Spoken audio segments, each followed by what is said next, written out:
Om Swastiastu. Selamat pagi anak-anak. Kita ketemu lagi pada pelajaran PPKN. Bagaimana kabarnya anak-anak? Mudah-mudahan anak-anak sehat. Yang sakit, ingat ke dokter. Kemudian istirahat. Jangan lupa obatnya diminum. Nah, kalau sudah sehat, nanti mari kita sama-sama belajar. Anak-anak, pada pagi hari ini kita akan pelajari lanjutan dari bab 1 minggu lalu, yaitu tentang dinamika perwujudan Pancasila sebagai dasar negara dan pandangan hidup bangsa. Anak-anak, kita lihat sekarang sub D atau sub 4-nya, yaitu ancaman terhadap Pancasila dan upaya mempertahankannya. Nah, kita lihat yang pertama, Nana, ancaman terhadap Pancasila. Nah, kalau kita lihat ancaman terhadap Pancasila ini, terdapat 2 ancaman yang mengharuskan Pancasila itu tetap dibela dan dipertahankan sebagai dasar negara. Nah, kalau kita lihat ancaman itu anak-anak, kita lihat yang pertama adalah ancaman sosiologis. Nah, kalau kita lihat ancaman sosiologis ini adalah melemahnya kepercayaan rakyat terhadap ideologi Pancasila. Nah, karena itu dapat mengancam persatuan dan kesatuan bangsa. Padahal persatuan itu sudah lama dibina dan dipelihara dan dijaga oleh bangsa Indonesia. Nah, oleh karena itu kita wajib mengembangkan dan mengkaji lagi nilai-nilai Pancasila sebagai hasil karya dari bangsa Indonesia sendiri. Nah, kalau kita lihat sejarahnya anak-anak ya,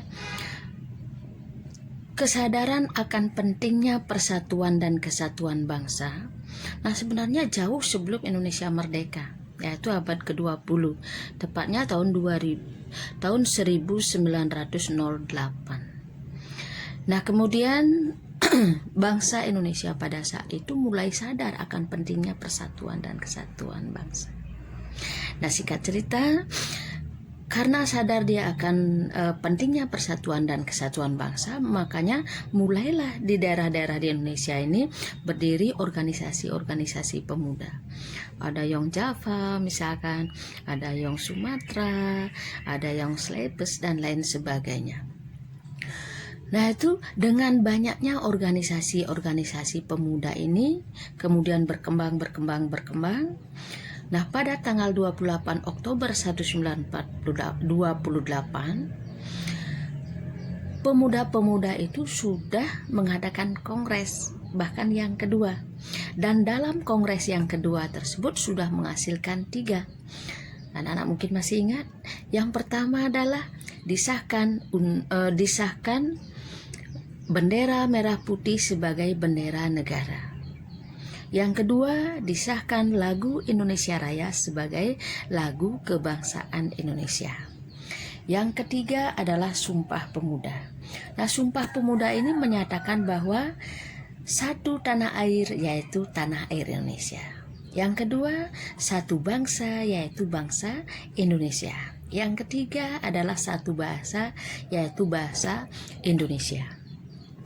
Nah, kemudian akhirnya tahun 1945 bahasa negara ini dimasukkan ke dalam Undang-Undang Dasar 1945, yaitu pada pasal 35. Bendera negara adalah sang merah putih.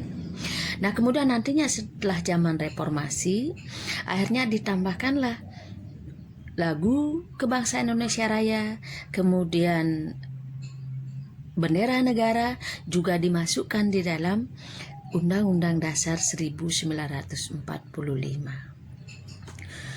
Nah, itulah anak-anak, pemuda-pemuda kita itu sangat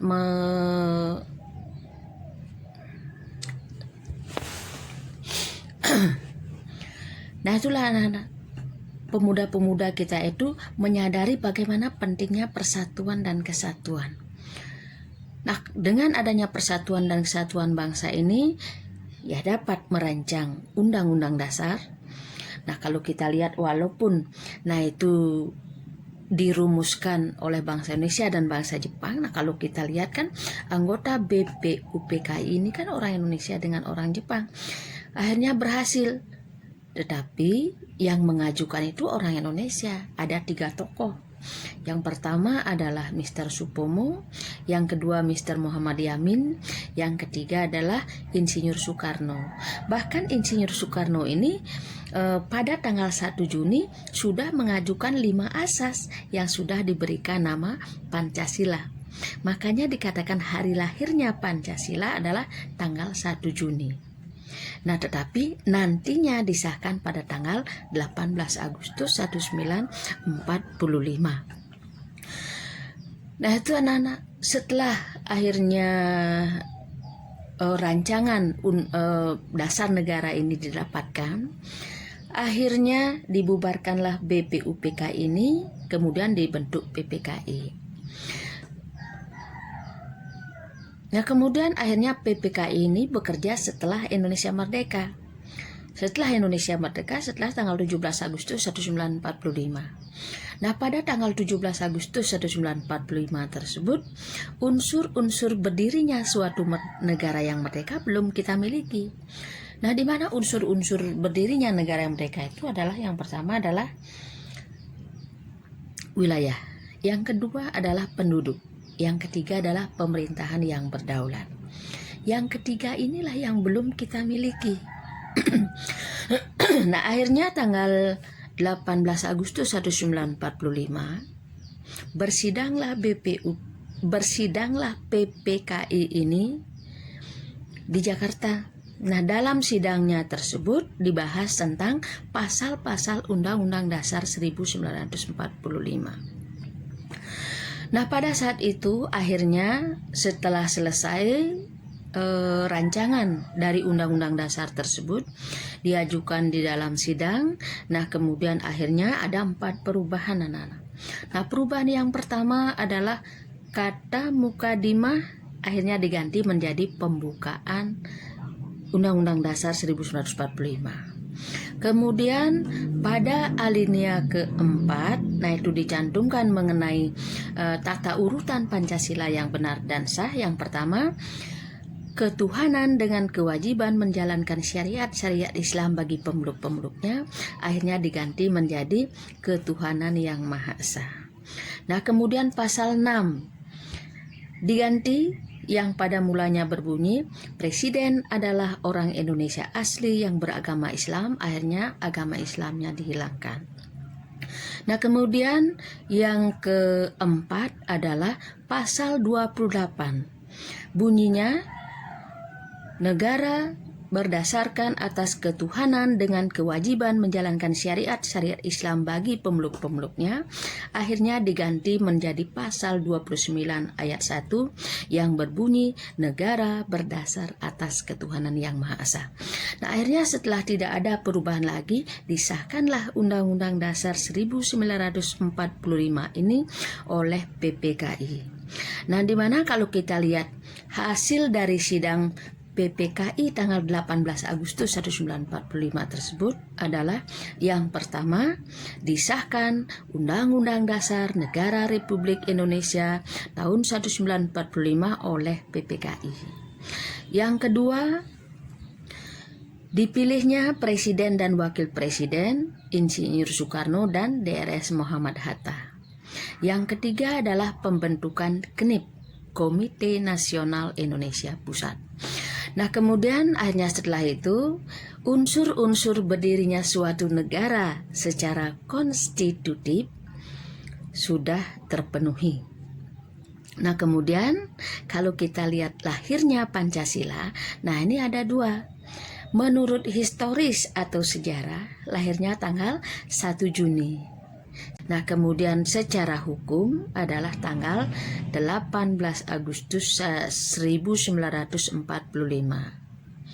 Nah, itulah akhirnya anak-anak, kalau tidak ada persatuan dan kesatuan bangsa, tidak mungkin bisa dapat terselesaikan unsur-unsur berdirinya suatu negara ini yang ketiga.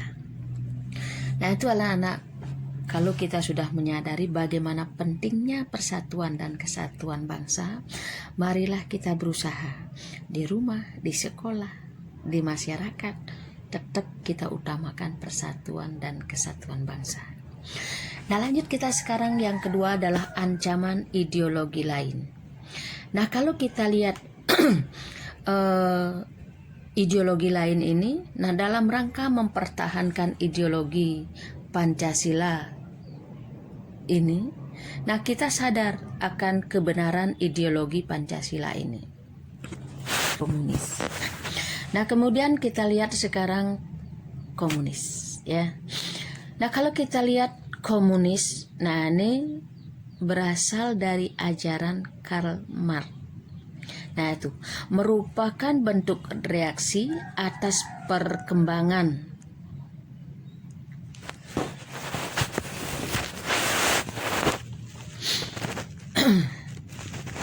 Nah, kita lanjutkan sekarang komunisme.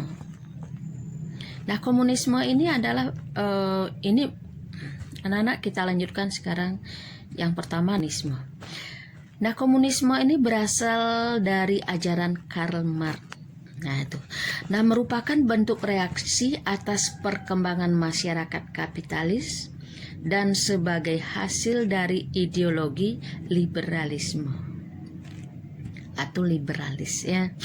Nah, liberalisme memunculkan masyarakat kapitalis. Nah, sehingga mengakibatkan penderitaan rakyat. Nah, itu penderitaan rakyat. Nah, kalau kita lihat yang kedua adalah liberalisme. Liberalisme, nah ini adalah paham yang ditegakkannya kebebasan bagi setiap individu. Nah, serta memandang setiap individu berada pada posisi yang sederajat dalam hak kemerdekaan dan hak-hak dasarnya. Nah, paham individualisme liberalisme ini menempatkan individu sebagai makhluk yang bebas dan merdeka di atas segala doktrin dan politik. Nah, kalau kita lihat paham liberalisme, nah ini berkembang dari nilai-nilai. Nah, yang pertama adalah nilai rasionalisme, yang kedua materialisme, yang ketiga empirisme, yang keempat adalah individualisme.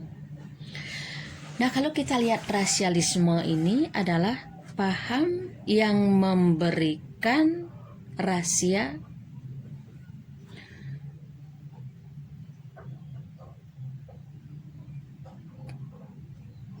paham yang meletakkan rahasia atau rasio sebagai sumber kekuatan tertinggi.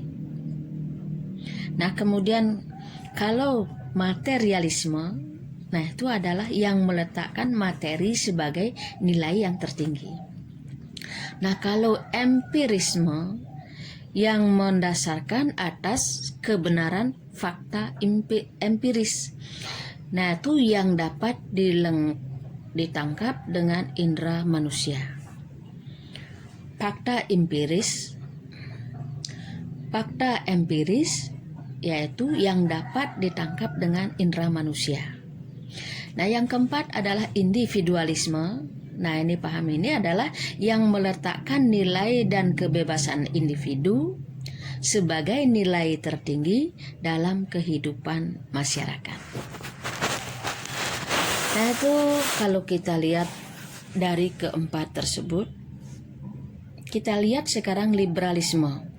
Nah, liberalisme ini menjamin kebebasan individu dan manusia secara bersama-sama dalam mengatur negara. Nah, prinsipnya adalah rakyat merupakan ikatan dari individu-individu yang bebas dan ikatan hukum yang mendasar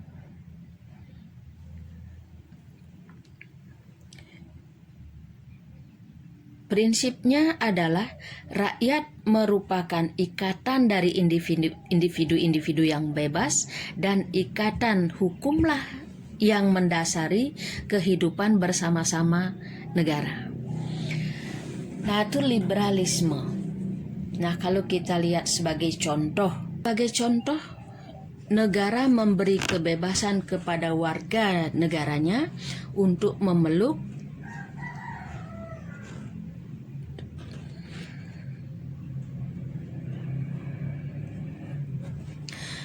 sebagai contohnya, negara memberikan kebebasan kepada warga negaranya untuk memeluk dan menjalankan ibadah sesuai dengan agamanya masing-masing, ataupun diberi kebebasan untuk tidak percaya terhadap Tuhan atau ateis.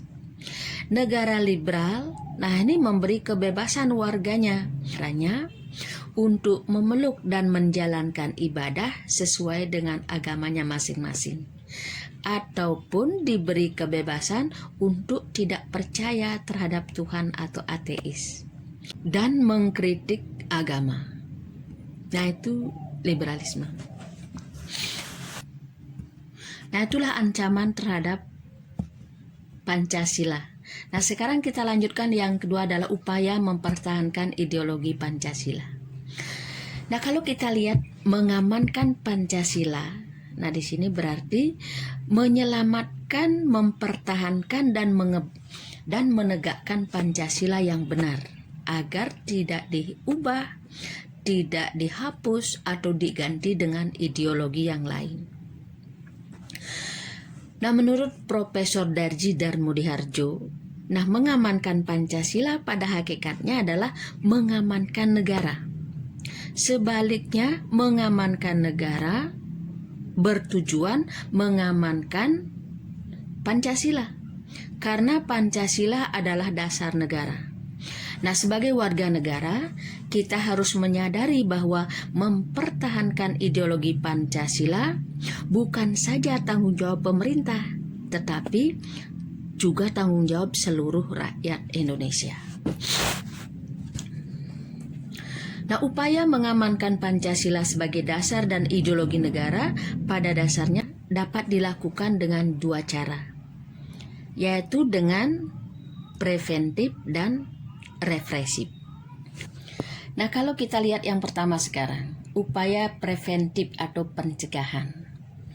Upaya ini pada hakikatnya anak-anak merupakan upaya yang lebih fundamental atau yang mendasar, termasuk di dalamnya meningkatkan kewaspadaan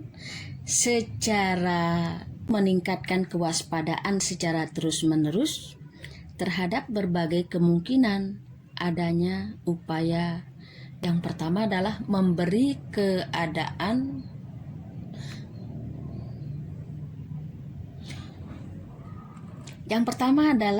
membina kesadaran wawasan Nusantara.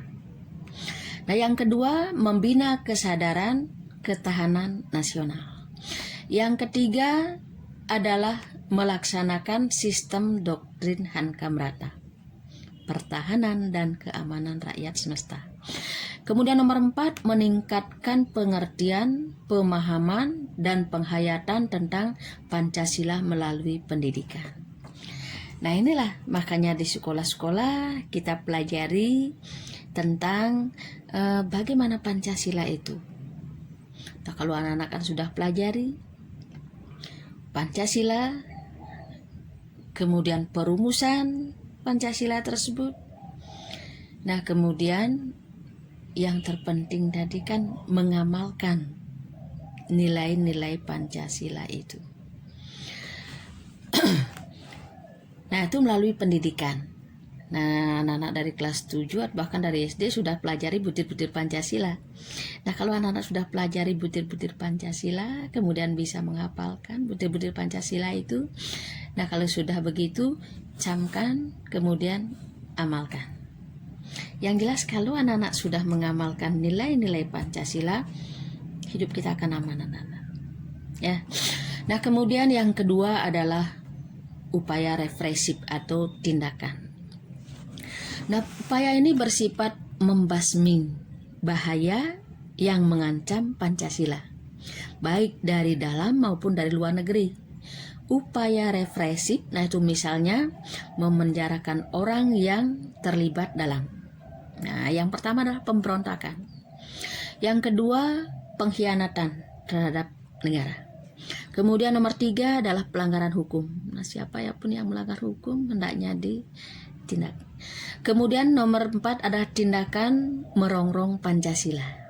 Yang kelima adalah subversi, yaitu gerakan dalam usaha atau rencana menjatuhkan kekuasaan yang sah dengan menggunakan cara di luar undang-undang.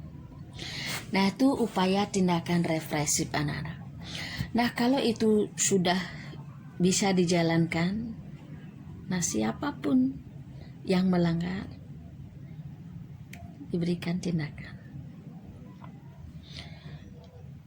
Tapi yang jelas harus sesuai dengan undang-undang yang berlaku. Nah, itu saja anak-anak. Itu saja dulu, yaitu ancaman terhadap Pancasila dan upaya mempertahankannya. Anak-anak, materi yang minggu lalu Ibu berikan, nah itu kembali anak-anak simak. Nah, kalau anak-anak misalkan mencatat atau menulis, silahkan baca-baca. Nah, kemudian materi hari ini anak-anak baca-baca juga. Dan kemudian minggu depan Ibu lanjutkan lagi sedikit. Setelah memberikan materi, Ibu akan berikan soal-soal. Mudah-mudahan soal-soal yang Ibu berikan minggu depan hasilnya sempurna. Ya anak-anak, untuk hari ini Ibu cukupkan sekian. Ibu akhiri dengan Pramasanti. Om Santi Santi Santi Om.